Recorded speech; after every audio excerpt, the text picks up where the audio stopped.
Enfin, on constate une importante augmentation de ce qu'on appelle l'IGF-1, le facteur insuline de croissance. Depuis les années 1980, une soixantaine d'études ont montré qu'il y avait un lien direct entre un niveau élevé de IGF-1 et les cancers du sein, du côlon et de la prostate. Cette histoire est absolument sidérante. Y a-t-il d'autres pays qui ont autorisé la RBGH?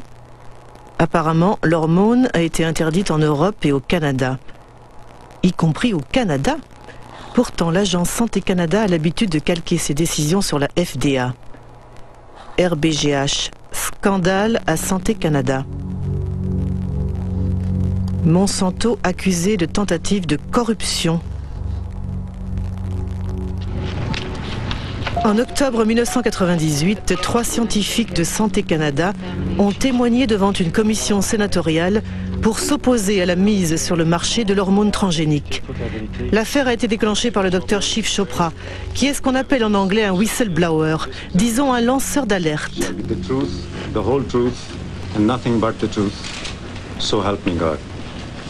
Je me demande quelle vérité je vais dire. Celle que je connais ou celle que le ministère me dit de dire. Voilà mon conflit. Je vous demande à tous les trois, est-ce que certains d'entre vous ont été approchés par Monsanto? Dr. Hayden. J'ai assisté à une réunion en 1989-90. Des représentants de Monsanto m'avaient rencontré moi-même, le Dr. Drennan, mon chef de service, et le Dr. Messier également. La compagnie nous avait offert 1 à 2 millions de dollars. Je ne sais pas ce que c'est devenu par la suite, mais je sais que mon directeur avait dit après la réunion qu'il allait faire un rapport sur cet incident à ses supérieurs. Comment a réagi Monsanto? Monsanto n'a pas nié le fait qu'ils ont proposé 2 millions de dollars lors de cette réunion. Plus tard, ils ont dit que c'était une proposition pour faire plus de recherches au Canada sur les vaches canadiennes.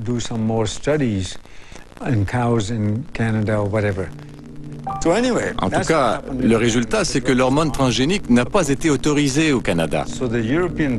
À la suite des révélations canadiennes, le Parlement européen l'a banni pour toujours. Puis, tout d'un coup, Margaret Hayden, Gérard Lambert et moi, nous avons été tous les trois congédiés pour désobéissance.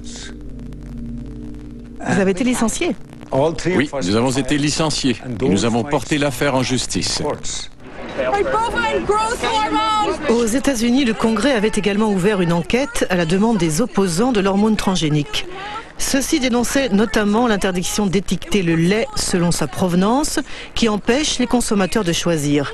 Mais curieusement, l'enquête du Congrès n'a jamais abouti. Bovine growth hormone, BGH, is a test of consumer acceptance of genetic engineering. In the garbage. In the garbage! The cow hormone drug. L'hormone de croissance bovine représente la première application de la biotechnologie à la production d'aliments et Monsanto est une multinationale très puissante qui a beaucoup de relations au sommet de l'État. Pour le gouvernement fédéral, le développement de la biotechnologie représentait un enjeu si important qu'il a préféré ignorer ces questions, disons subalternes, que sont la santé des vaches ou des consommateurs. La raison pour laquelle la FDA a autorisé la mise sur le marché de la RBGH, c'est que beaucoup d'anciens salariés de Monsanto occupaient des postes clés à la FDA. Ils ont rejoint l'agence pour faire homologuer le produit. C'est ce qu'on appelle les portes tournantes, avec un effet de double hélice. Les portes tournantes.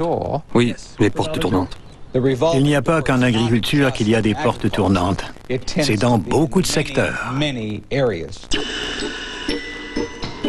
Donald Rumsfeld était le PDG de Searle, qui était une filiale de Monsanto.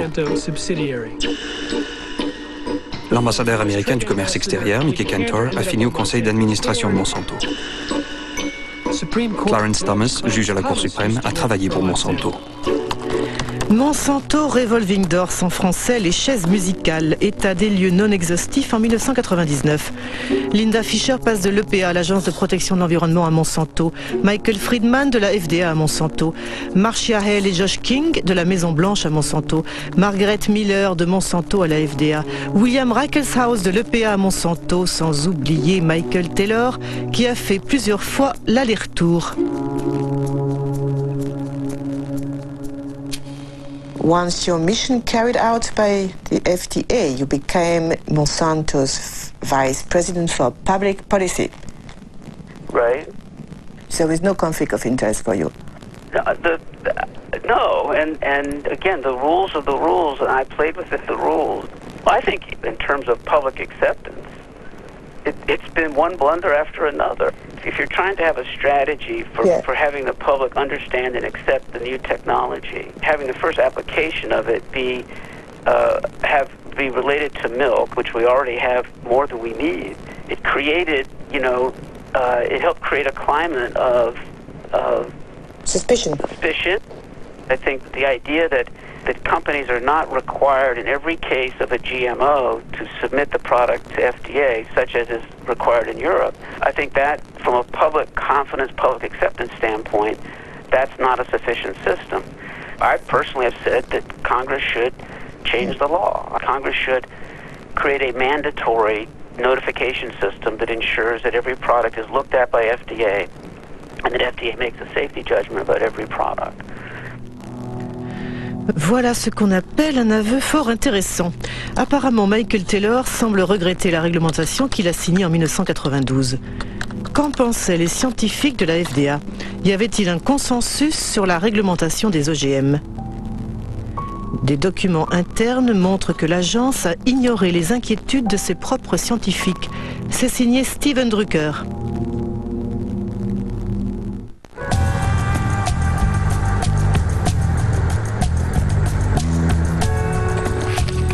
Steven Drucker est un avocat qui travaille pour une coalition d'organisations non gouvernementales. Il a porté plainte contre la FDA et obtenu la déclassification de ses archives sur les OGM. Nous avons reçu plus de 44 000 pages qui révèlent que la FDA ment à la planète depuis au moins 1992. Elle continue de mentir. Elle prétend que le principe d'équivalence en substance entre les OGM et les plantes conventionnelles est appuyé par un très large consensus au sein de la communauté scientifique et que de nombreuses données scientifiques le prouvent. Ces deux affirmations sont des mensonges flagrants. Par exemple, le docteur Lois Prebill du département de la microbiologie de la FDA a écrit « Il y a une différence énorme entre les effets inattendus que peuvent produire les plantes traditionnelles et les OGM. » Puis, il a ajouté que certains aspects de la manipulation génétique pourraient être plus dangereux. L'inquiétude exprimée par les experts de la FDA était si importante que le docteur Linda Call de la FDA, qui était chargé de suivre et de synthétiser leurs avis, a écrit un compte-rendu au coordinateur de la biotechnologie de la FDA, le docteur James Mariansky. Selon les documents internes de la FDA qui ont été rendus publics, il y avait beaucoup de scientifiques de la FDA qui n'étaient pas d'accord avec la réglementation proposée. Par exemple, j'ai ici un mémo que Linda Call vous a envoyé. Oui. Elle dit « Les processus de manipulation génétique et de croisement traditionnel sont différents. » Et de croisements traditionnels sont différents et selon les experts de l'agence, ils conduisent à des risques différents. C'est vrai que nous avions des opinions très divergentes au sein de l'agence. C'est ce que Linda Call résume dans son mémorandum. Mais quand nous avons fini d'écrire la réglementation, tous les scientifiques étaient d'accord. Bien sûr que la FDA s'était penchée sur l'usage de la manipulation génétique, mais elle n'avait aucune information qui indique que la technique elle-même puisse créer des produits qui soient différents en termes de qualité ou de sécurité.